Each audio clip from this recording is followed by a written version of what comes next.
बिहार में लंबी रस्साकशी के बाद आज से जाति जनगणना की शुरुआत हो गई है। सरकार की तरफ से बनाई गई टीम पटना समेत पूरे राज्य में घर घर जाकर जानकारी ले रही है।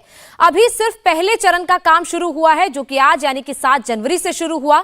इस दौरान मकानों की गिनती की जा रही है। जाति आधारित ये पूरी जनगणना 2 चरणों में होगी।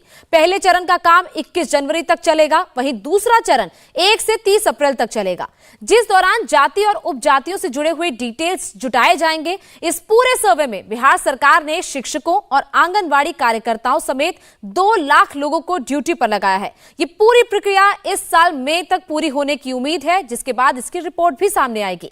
इस पर करीब 500 करोड़ रुपए खर्च होंगे। बिहार में आज से जो जनगणना हो रही है, उसमें केवल जातियों के बारे में ही ब्यौरा नहीं लिया जा रहा, परिवारों की आर्थिक हालत का भी पूरा लेखा जोखा तैयार किया जाएगा। फिलहाल पहले चरण में केवल मकानों की गिनती हो रही है। इस दौरान हर मकान को एक एक नंबर दिया जा रहा है। साथ ही जनगणना करने वाले लोग परिवार से जुड़ी जानकारी इकट्ठा कर रहे हैं।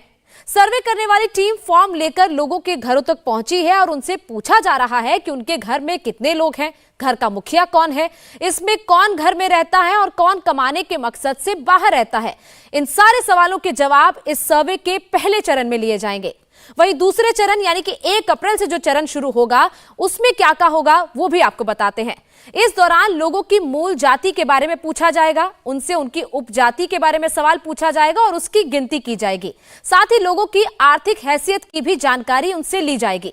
लोगों से उनकी नौकरी का डिटेल्स मांगा जाएगा, उनसे उनकी आमदनी, उनकी सालाना आय के बारे में पूछा जाएगा।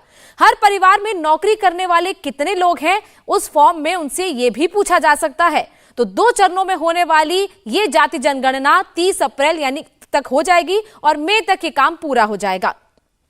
पटना में भी जाति जनगणना शुरू हो गई है। पटना के बैंक कॉलोनी में जब जनगणना वाली टीम पहुंची तो वहां इंडिया टीवी संवाददाता नीतीश चंद्रा भी मौजूद थे। नीतीश चंद्रा ने वहां से खास रिपोर्ट भेजी है, वो आप देखिए। बिहार में आज से जाति जनगणना की शुरुआत हो रही है। 2 चरणों में ये गिनती होगी। आज पहले चरण में मकानों की गिनती की जा रही है। हम इस वक्त पटना के बैंक कॉलोनी इलाके में एक अपार्टमेंट में हैं, जहां पर जाति जनगणना से जुड़ी जो टीम है वो पहुंची हुई है।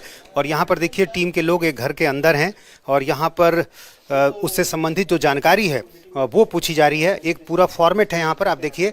इसमें भवन संख्या, मकान संख्या, जिस उद्देश्य के लिए मकान का उपयोग किया जा रहा है, परिवार संख्या, परिवार के मुखिया का नाम, परिवार में कुल सदस्यों की संख्या, ये सारी जानकारी ली जा रही है। ये फॉर्मेट बना हुआ है, इसी के लिए आप जानकारी ले रहे हैं। हाँ जी, इस फॉर्मेट के अनुसार ही हमें जिस भी परिवार में हम जाएंगे उससे पूरी जानकारी हमें लेनी है और आगे हमें इसको बढ़ाना है। यहाँ पर भी देखिए कुछ और कर्मचारी हैं। ये आप क्या बना रहे हैं, ये समझा सकते हैं? ये प्रगणक का नजरी नक्शा है। मतलब ये जो एक प्रगणक को नियुक्त किया गया है, उनको जो क्षेत्र आवंटित किया गया है, वो क्षेत्र किस तरीके का है, घर उसमें किस तरीके के हैं, वो इसमें दर्शाया गया है। जैसे ये हम लोगों को जो गणना कार्य शुरू करना था, वो उत्तर पश्चिम कोने से शुरू करना था।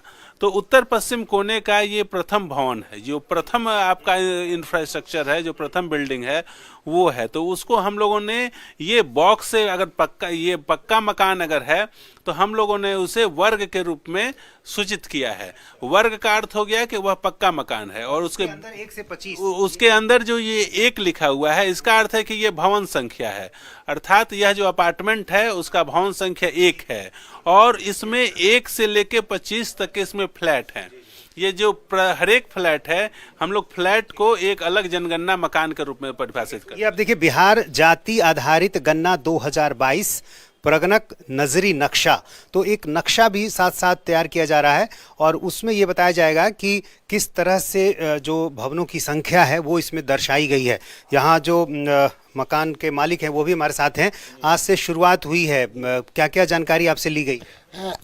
हमसे पहली बात है कि मुखिया का नाम, तो मैं ही मुखिया हूँ, तो मैंने अपना नाम लिखा। और परिवार में कितने सदस्य हैं, तो हमारे परिवार में 4 सदस्य हैं, मैं हूँ, मिसेज है और एक बेटी है, एक बेटा है।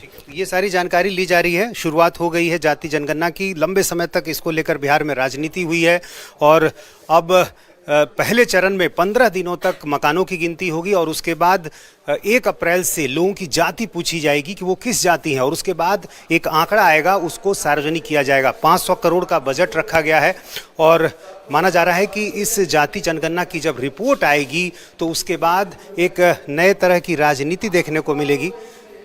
यहाँ पर आप देखिए नंबरिंग की जा रही है।